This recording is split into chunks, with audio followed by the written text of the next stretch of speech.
everybody. I'm Melisa Nielsen with Waldorf Essentials. And today we're going to talk about studying like a study guide if you're a grown up. And the reason why I think this is a good topic, when you've got little ones, your studying is different than it is when they start to approach like 5th and 6th grade. Moms start to get a little nervous, especially 6th grade, because 6th grade things get more intense, lessons get really a lot longer, and there's just more information. And for a lot of us, most of us, I'm going to say most of us went through either public or private school system, no matter where you were in the world. If you're in the United States, your public or private school education probably focused a lot on the United States government. The United States, it was very United States centric for probably most of the years of your history. And so this leaves you feeling a little handicapped when it comes to teaching the big kids. And I just want to say, I get it. I totally understand. Now for me, see, I was at a government like hog because I was in some AP classes. I wanted to go pre-law and I did all that stuff. And so I was like all about, talk to you about law, talk to you about government. I was all about that. So that is a strength for me.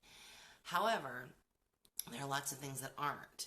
And so when it comes to studying, I had to invent ways that really would work. And what's lovely is it didn't have to go very far because I use what I use for my kids. And I'm going to talk about that. I'm also going to talk really quickly about my learning disability. So I have dyslexia. I have the kind of dyslexia that doesn't cause you to flip a lot of things, although I do flip things, but somehow that was ingrained in me that was not a problem for my reading. And I did read. I read when I was 5. And I remember we lived in Germany. We lived off base, but I went to a base school. And I was in kindergarten.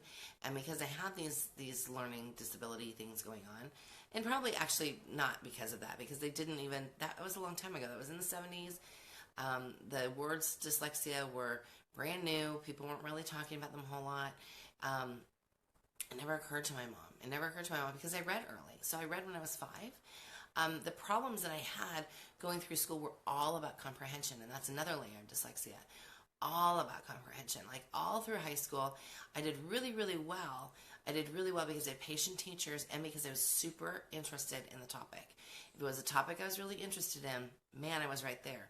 So like I said, I did really well. I was in AP history, but man, my biology teacher was so mad at me. I can remember having to teach, I was trying to get, because my mom paid for private school. So I went to private school. Hi, Mom, if you're watching. Love you. Went to private school, and with that, she was telling me, I'm not paying for C's and D's, I'm paying for A's and B's. That's a lot of pressure. And so I can remember having like a C minus average in biology and just being super frustrated because I just didn't feel like I could get it. And so my remedial work to make up for it was I had to teach the citric acid cycle to somebody. I couldn't do it now, so please don't ask me. I can remember like really freaking out because I was really struggling about that one. And then when I got into college, all the courses that I took that were towards my major that I was really excited about, they were gravy. I didn't have a hard time. I can remember there was a course and it was ran by the political pollster. His name is Dan Jones. And so if you're in the Salt Lake, Utah, Intermountain area, he's a huge pollster there. And he taught this class. And I just remember him saying to me, and he was an older gentleman at the time. I'm sure he's probably passed on. I should probably look that up. He was probably in his 60s, close to 70 at that time. And that was a million years ago. But I can remember him saying to me, I know you can do this. You have this huge interest in what we're learning. Do whatever you need to do.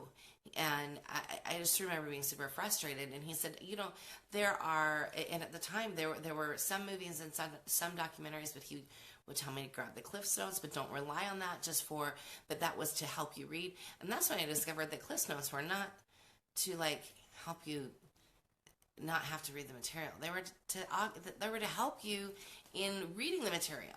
And so those were things tools that I used in college to sort of help push me through. Now, as an adult, reading Steiner, I'm going to be the first to say Steiner is thick. It's really hard to get through some of it. And I can remember, so I have Rhythms of Learning here. I can remember the first time I bought this book, because this is probably the third copy I've had. I remember the first time I bought this book and feeling woefully inadequate to even read the front end. And I remember reading it and being in a book group, and the book group helped because then we deciphered it all. And even though I went to Waldorf schools in Europe when I came, or a school in Europe when I came home, when we came home to the United States, my mom didn't keep up with anything Waldorf. We were a military family, and what she kept up with were the traditions, the way of parenting for the most part. All of those pieces that came from that culture, we kept up with. And so when it came to understanding Steiner, well, I didn't have that background. And I would imagine even if you went to a Waldorf school as a child, and you're coming to this now wanting to homeschool or even studying Steiner as an adult, you probably still didn't have that instilling of anything. So this was all new material to me. I understood it, and there were tons of aha moments, but it was hard material. It was material that took me time to get through. So I remember the first time getting through this book thinking, oh, I'm never doing that again. That's like thinking that I was home free. But this book was the one that came back to me over and over again when I started writing. I remember when I started, when I wrote the very first kindergarten years ago, it didn't have any anthroposophy, any Steiner in it. It just had what I did in it. And, some of you might remember that first version. That first version looks nothing like the version does now. And the version now is all of our own stories. But that first version was based on stories that I loved, that Alan Whitehead's wife, Susan Whitehead, had written. And I created a curriculum around those seasonal stories. And so that first version had, like I said, no Steiner. I remember feeling like just pushing through the first grade. The only anthroposophy background that I had when I was writing the first grade was Eric Fairman. And he brought me back to, reading some Steiner. And I was reading Steiner regularly then. It was slow and going. The education lectures were easier for me than some of his other esoteric work. But I just started going slowly, very slowly. The man you could read a lecture a day your whole life and not get through all of them, I think. There's a lot. And if you read a lecture a day, I would be so impressed with you. I would be so impressed with myself if I get through a whole lecture in a day. But anyway, I'm going to tell you how I did it. I decided that I needed to really figure out how to get it to stick here. And so now I'm going to talk to you about this part, and then I'm going to talk to you about post-stroke, because I had a stroke 3 years ago, and I lost some interesting things. But what stayed is also what's interesting. So I decided that I would go through and use Steiner's actual recommendations, like what he has us do for kids. So, and that is, day one, you do the lesson and you work with it in some way. Day two, you recap, and then you work on the next piece. So I found that I had to be, at first, and even now, depending on the work, they had to be very short pieces. So not a full chapter, especially if you're talking about this book. Not a full chapter, not a full lecture. Maybe 3 pages of a lecture or 2 pages of a lecture. Read it, and it helps me to listen to it too. There at RudolfSteinerAudio.com, there's a ton of lectures. Almost, I'm not going to say almost all of them, but I think almost all of the education ones are there, and there's a lot of his other esoteric work there. So I would listen, read, let it sleep. The next day, look at it, write notes from what I remember, go back, and I'm a huge note taker. I wanted to show you. People kind of make fun of me, but these are all Post-it tabs. So if you don't know what Post-it tabs are, they're made by the Post-it people, and they're these tabs, and they're hard, kind of hard, but they're flexible still too. Hard and flexible at the same time. I don't know, they're stiff. There we go, stiff, not hard. And you can write on them. So mine is broken up so that I can easily go to the topics that I write about or refer to the most when working with parents. So that would be like temperaments and teacher and child, gratitude, love, and duty, Steiner's thoughts on prayer, education begins at birth, all of these things, teaching arithmetic. So they're all they're all topics that I refer to often. And then the ones that are on the side were just places where maybe I was doing a lecture or something and I wanted to be able to quote from the book. The ones across the top, those are my golden ones. I encourage you, if you're using a book like Rhythms of Learning, that you, or any book that I've got a ton of Steiner here behind me. None of them are as marked up as this, but all of them have some tabs or tags or something in them. If you're using the ebooks, which I use quite regularly, it's helpful if you have an e-reader that you can write on. So I have a Windows Surface machine, and that allows I just bought this new toy that I can't wait for it to arrive. It's been driving me crazy.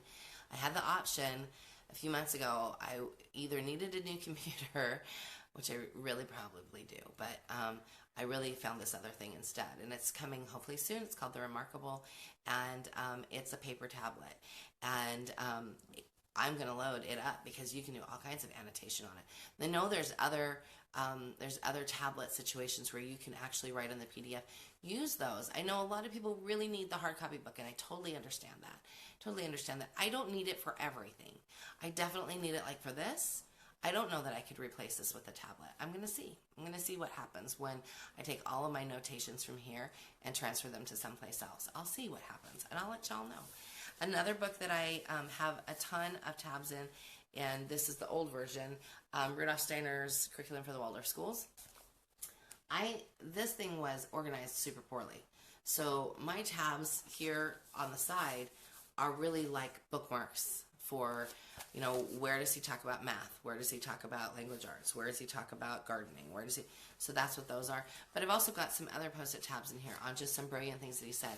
I like this, and people ask this question all the time. Do you like this one or do you like the yellow book? And I have the yellow book. I don't like the yellow book as much. But some people really hate this book. I like this book a lot. The reason why I like this book is because I can go in here, and I'll just use an example here. I can go into this book, and it says right here at the front, so this is mathematics. It says 1st through 5th school years, 12 weeks each, main lessons. 6th through 8th school years, 10 weeks each, main lessons. 9th through 12th, 8 weeks each. So it tells you what the lesson rotation was for the first schools.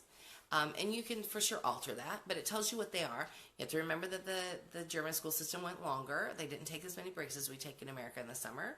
So for my American friends, if you're thinking about that, because you go, how in the heck do I get all that in? Well, that's how they got that all in. And I think back then they were even going to school on Saturday. So keep in mind that you shouldn't be stressed out by that. But what I like is then it quotes like whole parts of lectures from him. So, and then it tells you where it came from. And what's lovely about where they came from is some of them did not come from his regular lectures. Some of them you have to do a little bit of work to figure out where they are. And I've done some of that work for you, and if you have questions, I'm happy to help you. But I love the rabbit holes that sometimes I go into when I'm studying this. If I want to know everything about a subject, this is a great way to do it. So Becca said, Jason says, I missed the name. So this one, Rhythms of Learning, amazing book. Roberto Trostli, amazing book. Every Waldorf homeschooler should have a copy of this book. Everyone. I think it is an amazing, it goes through the curriculum, it gives you the good hard points. It's just a really good primer. It's something that I refer to again and again and again. This book is also, I think, a must. Now, some people prefer this yellow one, the tasks and content of the Steiner-Waldorf School. Like I said, I actually prefer this one, and they have a new version. The new version looks like this one, only it's blue. And I really should probably buy this because this one is falling apart. I just like this one better. This one goes right into the lectures, tells you exactly where everything came from. This one tells you what they do in the school. And that's helpful, but not so helpful to me. For years and years, I didn't know what they did in the school, and that was okay with me. I went just off of Steiner. And so I have turned to this more for my high school student than I ever would have for my little ones.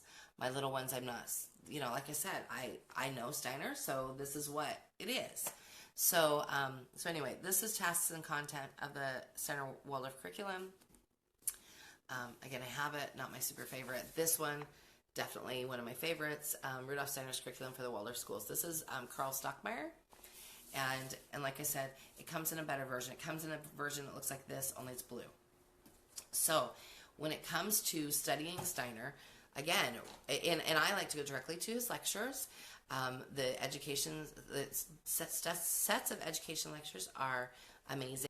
Anyway, so what I do when it comes to reading lectures or anything like any information, because I'm at this point where I'm teaching high school for the third time, and really the second time for 11th grade, because Jacob went to public high school in 10th grade.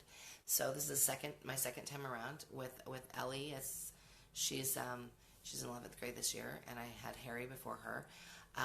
And again, I tend to gear things to the child and how, when they're that age, not when they're young, when they're that age and you're starting to focus on what it is that they want to do for the future and all of those things. So that all plays a big part. But I also, there's a fair amount of extra studying. So even though I'm fairly strong in history, there's still stuff that I'm studying constantly. So how do I do that? Like I said, I do a little bit of information and then I let it sit in. So I am a huge fan of YouTube. There's a ton of history videos on YouTube.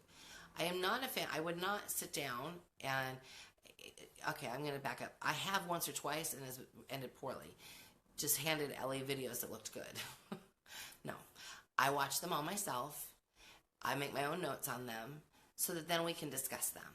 So main lesson looks different when they're teenagers and they're older. I like to find, when they're younger, you're the main storyteller. As they get older and they need to learn from other people, it's, I think, very valuable to allow them to have documentaries to hear from other people and so on. So I definitely, but I vet all that material very well. I go through and I read it. If it's a book source, I read it. And that takes time, and it takes a lot of energy. And the great thing is when you do it once, if you've got several children, you can make notes on that one time and make notes on that book resource, and then save it and hang on to it. So all of my notes I usually keep because I'm keeping a bullet journal these days, so I'll write my notes in there, and I keep those books. I keep anything that is excuse me, school related, I hang on to. And another reason for the paper tablet, because I'm running out of space. I live in a tiny house. But anyway, I think that it's immensely important to take those notes and to really pay attention to what you're learning. If history is a weakness of yours, or their science is for me, the chemistry stuff is a huge weakness. But I hand that one off to Eric because he tells a story about going into high school or college chemistry class, and his teacher made some comment about how your final grade was just based on whether or not you could take this test. And if you could take this test, you didn't have to do anything else if you did really well on this test. And so he's Mr. Test Taker. He goes in and takes the test, and he doesn't have to do anything else the rest of the time. But he is my go-to when it comes to chemistry, deep math. Even though I went fairly far in math, I think that it's important that you look at Dad's strengths and the strengths of the people around you. So if you've got somebody in your family that maybe was, taught chemistry, or when the big boys were, when they were going through the high school, the early high school chemistry parts and the middle school chemistry parts, we lived next door to a chemistry teacher, and he happened to be their somebody that helped out with their scouting stuff. So they were able to get the scouting merit badge, and I had this dude living next to me. It was golden. It was so nice because I didn't have to stress about that. But not so much with Ellie, because she's obviously doesn't live next door to a chemistry teacher. So you have to get in there and get your brain working, and I have to do that because I've got kids coming behind her. So when you're taking these notes and you're doing these things, just you write down which child it was that you did it for and what their reaction was, and keep a really good library of things of notes that you've taken from different documentaries. Again, I love YouTube when it comes to some of the history documentaries. I would usually pick a couple of different ones because all resources are biased in some way. All. And that's just human nature. Human nature is my truth. When I tell it is going to be different than when you tell it. Even if we looked at the same thing, that's human nature. So it's really good to have a couple of different resources. I do have some documentaries that I really love, and I talk about those in the grades portions of our curriculum. So I'm happy to share. So you just have to shout. But I watch those myself. I take my own notes, and then I let them watch them. When it comes to reading and studying things, anything that I really want to make sure sticks, scriptures, Steiner's work, anything that I really want to make sure sticks, I read a bit, I try to work with it in some way, whether it be drawing from it or finding ways to draw it into everyday life. Especially if I'm reading something from Steiner, then I'm trying to find other ways to relate that piece that I read to other pieces in life and really meditate on it for that 24 hours before I go back to it. And then I sleep on it. That sleep is really important. Find more often than not, if I'm studying something, I will sleep on it, and sometimes I'll dream about it, and then my perception may have changed the next morning, or something just like clicks and opens up for me the next morning. So then when I'm, sort of going back and recapping what I read, going through my notes, writing more notes down as they've come to me, then I'm prepared for the next piece. And it's beautiful when you can do that because each piece then builds, and you can see the next step. So I definitely recommend that, especially when you're reading Steiner. Any time that you need to read something that is deep, that needs more than just surface attention, which I think is a lot of things. I kind of laughed at myself because I think that I'm in a place in my life and in my career choice where I'm really enjoying less novels and more like information. But I have to be careful and slow down because, especially since my stroke, I just can't. Comes a time where it just shuts down. So since my stroke, one of the things that I noticed after my stroke was all of the stuff that I really studied is there. But what I lost was the notation for it. Like you asked me some questions about Steiner, I can tell you lots of things. Can't tell you where it came from. So titles of things are lost. Things that I thought I used to be able to say, oh, that came from Kingdom of Childhood, or this came from discussions with teachers, or this came from this lecture. I used to be able to do that, and I cannot do that anymore. And so I will often go, well, I have to think about that, and then might Google where those words came from, and then often it'll come up like where it was. So the airplanes are starting. Anyway, I encourage you to not shy away from this study, because when you have stuff in front of you, yes, it's intimidating, but the only way to get through it is to take that first step. Take that first step, read that first piece, start with 2 or 3 pages, and then walk on. What's lovely about like Trostli's book here, Rhythms of Learning, is that he makes it very digestible in the beginning, so you can start with his words, and then then he introduces you to some lectures, and it makes it, then he sort of helps you digest those lectures. And so it's very helpful to have a little friend like this. I also like the book by Christopher Bamford and Steiner, Start Now. That's a book on inner work, and it's kind of laid out the same way, in that you can, it gives you some help with digesting the information, and then you can read Steiner. I think it's helpful. I don't think it's always necessary, but I do think it's helpful. You have a wonderful day and a wonderful week.